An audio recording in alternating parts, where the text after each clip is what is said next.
Hello and welcome to the Year 7 and 8 Progress Check information video for parents and carers in February 2021.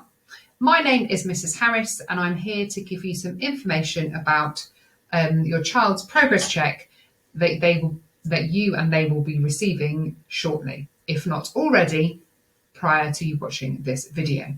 So, what will be happening? As I've said, you will be receiving, and it may well have even landed in the post before you watch this video, your child's latest progress check, and I'm going to be talking you through what it looks like and what it means.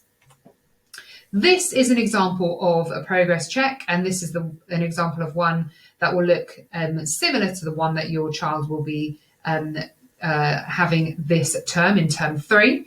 At the top, you've got a box with attendance and other relevant student information, followed by the subjects with the actual progress check itself, the attitude to learning score, the home learning score, and the current DOYA grade.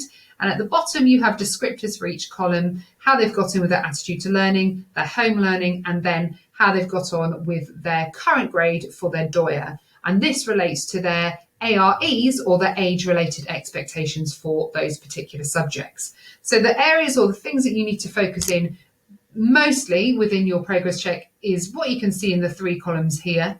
And it's worth also taking a note of any things in the top box in referring to maybe the attendance and also the achievement and behaviour points as well.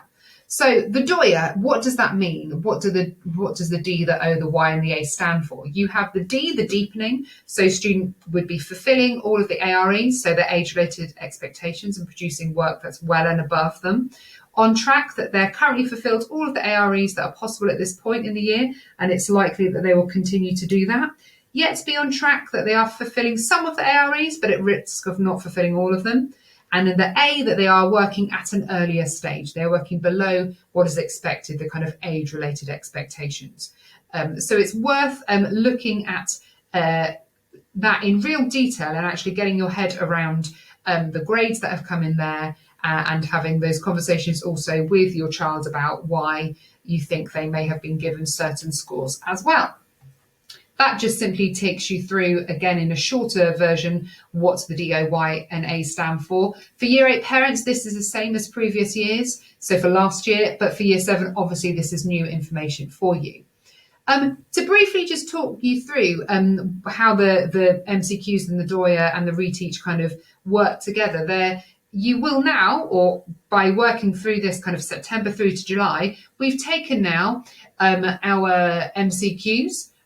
We've taken 2 sets of those MCQs, and now actually we are moving kind of further forward with how things are working, and hopefully when it comes to the next set of MCQs, it will be a case of us being able to take those actually part within the academy, and actually taking those and actually being supervised with the teacher in the room. So that's something that obviously we will hope to be for the next set of MCQs, certainly.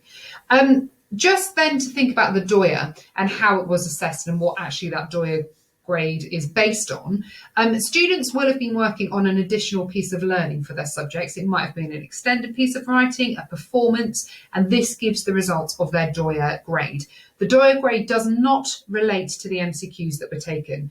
The quiz grade that they get from the MCQs does not equate to a DOYA grade. They are separate. We don't report on the MCQ specifically. It's the DOYA that we report on, and it's the DOYA that you see on the progress check in front of you. Something for you as parents and carers to be mindful of, up and coming dates. In term 5, we will have the Year 7 and Year 8 parents' evening. Further communication will come out about these in due course for you, and those can be times for you to speak to subject-specific teachers about that. But obviously, in the meantime, you're more than welcome to be contacting members of the academy to talk about where your students are in particular subjects if you have concerns. And just following on from that, thank you for your time in listening to this afternoon or this morning, depending on when it is. If you've got any questions about this, please do get in touch with one of us on the Raising Attainment team, myself, Louisa Harris, or one of my colleagues, Rebecca Tushingham or Anya Payton. Thank you for listening and have a good rest of your day.